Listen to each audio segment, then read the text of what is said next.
Welcome once again in my YouTube channel. आज मैं आपको एक और महत्वपूर्ण प्रमेय के बारे में बताने जा रहा हूं जिसका नाम है पाइथागोरस। तो पाइथागोरस प्रमेय क्या है और इसे कैसे सिद्ध किया जाता है, ये दोनों ही बातें मैं आपको बताऊंगा। तो शुरू करते हैं पाइथागोरस प्रमेय।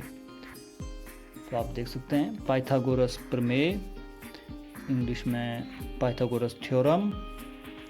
तो क्या है ये है एक समकोण त्रिभुज में कर्ण का वर्ग अन्य दो भुजाओं के वर्गों के योगफल के बराबर होता है। तो आइए इसको थोड़ा विस्तार से समझ लेते हैं कि क्या क्या मामला है। तो एक समकोण त्रिभुज अर्थात ऐसी त्रिभुज जिसका एक कोण क्या हो 90। तो हमें ये दी हुई है। तो समकोण त्रिभुज ABC में आप देख सकते हैं समकोण त्रिभुज ABC में कोण B क्या है 90 डिग्री है। तो हम इसको क्या बोलेंगे समकोण त्रिभुज, और यही हमें दिया है कि समकोण त्रिभुज ABC में कोण B क्या है 90 डिग्री है। तो कोण B बराबर है 90 डिग्री।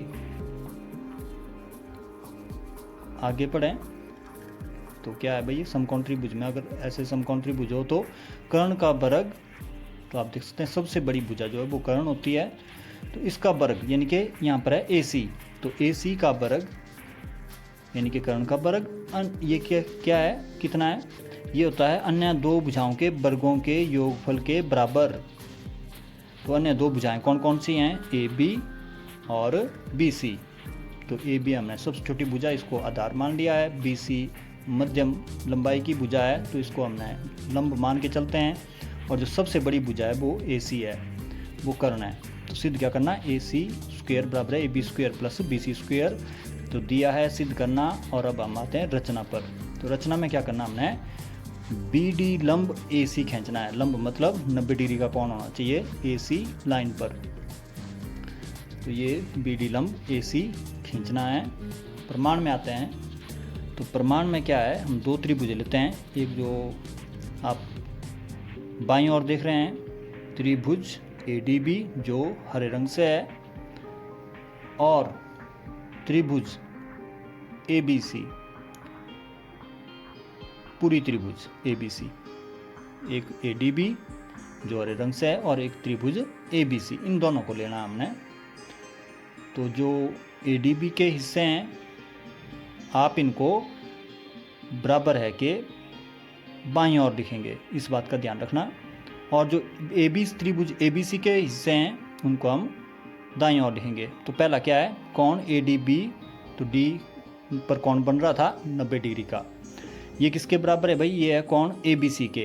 तो B पर भी जैसा मैंने बताया था त्रिभुज ABC में B पर क्या था 90 डिग्री का कोण है।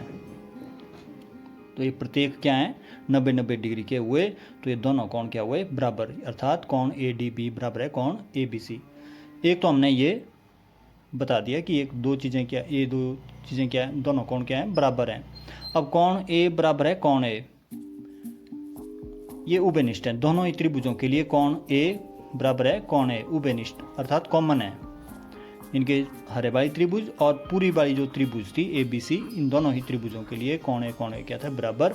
अगर ऐसे दो कोण बराबर हों तो ये समरूप होती है A कसौटी से। A का मतलब एंगल बोलेंगे, अर्थात कौन समरूपता कसौटी से क्या हुआ, दोनों त्रिभुजें क्या हुई समरूप। और अगर ये समरूप हैं तो समरूप त्रिभुजों के संगत भुजाएं क्या होती हैं समानुपात में होती हैं। और समानुपात का चिन्ह आप देख सकते हैं ADB और ABC के बीच में है। तो आप देख सकते हैं समरूप त्रिभुजों की संगत भुजाएं क्या हैं समानुपात में होती हैं। तो अब देखिए AD हमें अगर आप ऊपर देखें थोड़ा सा चित्र के नीचे AC बराबर AD प्लस DC लिखा है। तो AD की हमें ज़रूरत थी इस बार, बराबर के दाएं और देखें तो AD है। तो AD क्या है, आधार है, सबसे छोटी भुजा है। और पूरी त्रिभुज का आधार कौन है AB, क्योंकि वो सबसे छोटी भुजा है पूरी त्रिभुज में, तो उसको आधार बोलेंगे। तो AD बटा AB हो गया। आप इसको भी देख सकते हैं दोबारा से कि AC बराबर है AD प्लस DC है। और हमें ज़रूरत किसकी थी भाई AD की, जो कि ADB का हिस्सा है। तो ये AD आधार है, पूरी त्रिभुज का आधार कौन हुआ AB। तो बटे में लिखा हमने, ऊपर लिख रहे हैं हम छोटी त्रिभुज के हिस्से और नीचे लिख रहे हैं बटे में बड़ी त्रिभुज का हिस्सा। अब अगर हम राइट हैंड साइड में देखें तो ऊपर लिखेंगे हम अब छोटी त्रिभुज का हिस्सा AB है। तो AB लिखा हमने, जो कि ये क्या है छोटी त्रिभुज का कर्ण है। तो पूरी त्रिभुज जो ABC है इसका कर्ण कौन है? तो इस पूरी त्रिभुज का कर्ण कौन है? AC। ABC का आप देख सकते हैं हमें फिर से कि AB की ज़रूरत थी हमें, तो AB था कि अगर आप देखें AC² बराबर AB² प्लस BC² था, तो हमें AB की ज़रूरत थी। तो AB क्या है? ADB का कर्ण है। इनके पहले हमने ऊपर कौन लिख रहे हैं? छोटी त्रिभुज के हिस्से। तो छोटी त्रिभुज का अब हमें AB की ज़रूरत है, तो AB क्या चीज़ हुई? छोटी त्रिभुज का कर्ण। और बड़ी त्रिभुज का कर्ण अब क्या है? AC। वो सबसे बड़ी लाइन क्या है पूरी त्रिभुज में? AC। तो कर्ण बटा कर्ण, छोटी त्रिभुज का कर्ण AB, और जो ABC पूरी त्रिभुज है उसका कर्ण कौन है? AC। अब हम इसको क्रॉस मल्टीप्लाई कर लेते हैं, क्रॉस में गुणा कर लेते हैं, तो हम पाएंगे AD गुणा AC बराबर है AB²। AB को AB से गुणा और AD को AC से। तो आप देख सकते हैं AB को AB से गुणा किया तो ये राइट हैंड में गया, AB² बन गया, जबकि AD गुणा AC किया तो ये लेफ्ट हैंड में चला गया, बाईं ओर चला गया, तो AD गुणा AC। इससे हमें समीकरण 1 प्राप्त हो गया है। इसी प्रकार अब त्रिभुज एक बार फिर देख लो, AC गुणा AD गुणा AC से हमारे पास क्या आ गया था? AD गुणा AC, और हमें समीकरण 1 प्राप्त हो गया है। AD गुणा AC बराबर है AB²।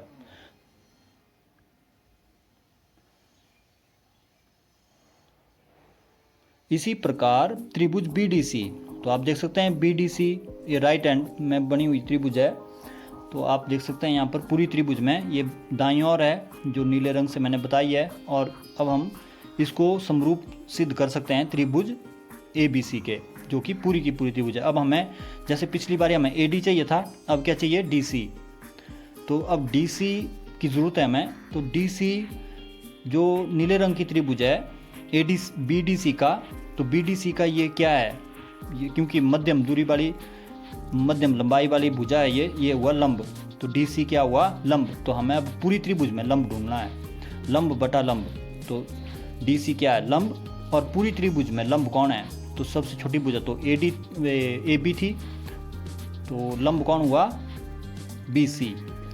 छोटी त्रिभुज का लंब DC, जो नीले रंग वाली त्रिभुज थी उसका लंब जो है DC, और पूरी त्रिभुज का लंब BC। अब हमें BC ही लिखना है ऊपर भी, आप देख सकते हैं BC² चाहिए हमें जो सिद्ध करना है उसमें क्या था? AC² बराबर है AB² प्लस BC²। तो BC की जरूरत थी हमें, तो हम ऊपर लिख लिया BC, परंतु हमें चाहिए ऊपर लिखते हैं हम छोटी त्रिभुज के हिस्से। तो छोटी त्रिभुज यहाँ पर क्या है? BDC।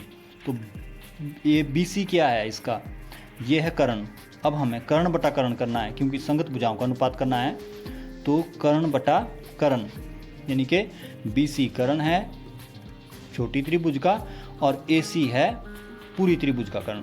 अब हम क्रॉस में गुणा कर रहे हैं, AC गुणा DC, और BC को BC से किया तो BC²। इस प्रकार हमें ये दूसरा समीकरण प्राप्त हो गया।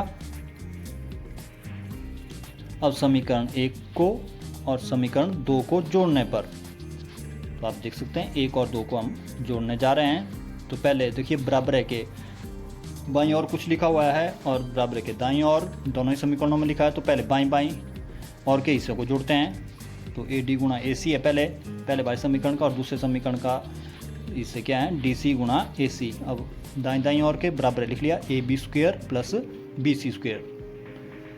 अब दोनों में ही AC आपके A क्या है? कॉमन है, तो इसको हमने ब्रैकेट के बाहर लिख लिया, और अंदर क्या बच गया? AD जमा DC।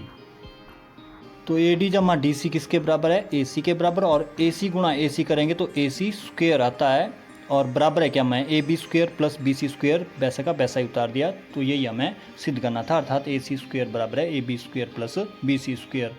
एक बार फिर से हम देख लेते हैं कि पाइथागोरस प्रमेय क्या थी। एक समकोण त्रिभुज में कर्ण का वर्ग, समकोण त्रिभुज क्या थी? कोण B बराबर 90 डिग्री था। इसमें समकोण त्रिभुज अगर है तो कर्ण का वर्ग अन्य दो भुजाओं के वर्गों के योगफल के बराबर होता है। धन्यवाद।